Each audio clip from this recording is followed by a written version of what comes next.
The winter bit to the bone. The army reached Valley Forge with more courage than coats, more hunger than bread. George rode the lines, counted what was missing: food, cloth, medicine, and spirit. The army encamped at Valley Forge to watch British-held Philadelphia and shield the interior. 20 miles out, on high ground above the Schuylkill, the position commanded key fords and roads, with timber and water near. Here they could winter, refit, and drill to standardize discipline. In those first days, George warned Congress that without a great change, the army would starve, dissolve, or disperse. So Valley Forge had to do more than keep men alive. It had to rebuild the army, refit ragged companies, put every regiment under one system of drill, and turn a patchwork of units into a disciplined force that could stand as one. January bled the army by the book. Men whose time was up folded their coats and went. We have to go now, kill the light. Then came the quiet leaving. By spring, desertion ran hottest. The lines thinned, even as the need grew. I came about the 1st of February. If I could not feed a regiment, I could stitch one sleeve. The women mended, visited the sick, kept small observances, reminding the men they still belonged to a household called country.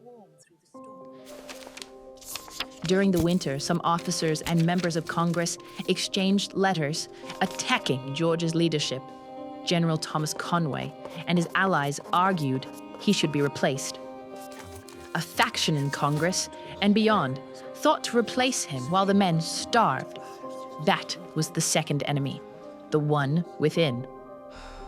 The general did more than endure. He took action, pressing Congress and the states so the cause would not die for want of supplies.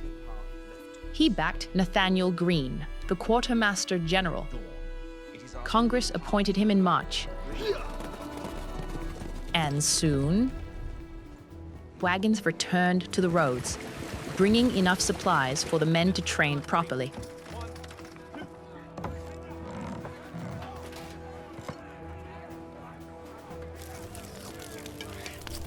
Then came Baron von Steuben. I'm here to train soldiers. Let me know when any get here.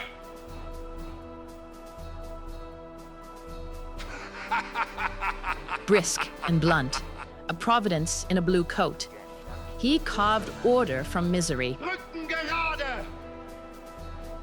You march like women to market! Surprising how quickly they fell in line for a foreigner. He took an army of mismatched companies, each drilling its own way, and turned it into a unified force that could form line, wheel, fire volleys on command, and close with bayonet. But he wasn't the only foreigner who helped in the months to come.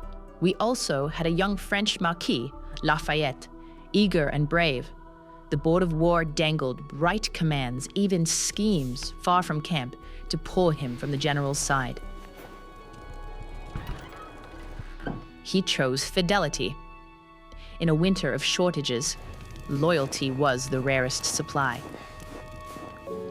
General Conway and his allies set ink against him, hoping to remove George from his command and replace him with General Gates. But for the men round the fires, the test was simple. Who suffered the harsh winter with them? The Conway cabal melted with the snow. George's command did not. You could see the change. Even with fewer in the ranks, the lines held better. Make ready. Take aim. Fire! Ready. Steuben's drills stitched what the winter had torn. A British noose drew tight near our camp. Lafayette slipped it clean.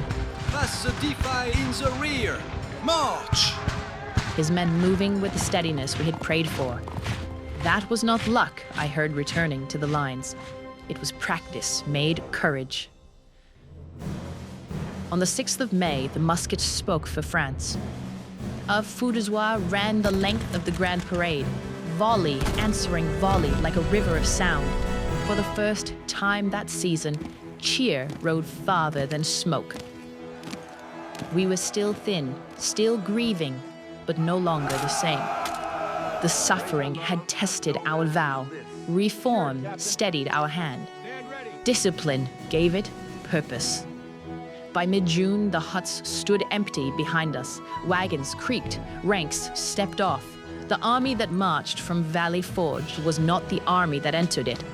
Fewer, yes, but firmer. They tried to take his command with paper. Hunger and cold tried to take it with silence. He answered with supply and discipline, and 1,000 boots striking as one. I came to keep George standing. I watched the general titanation howl.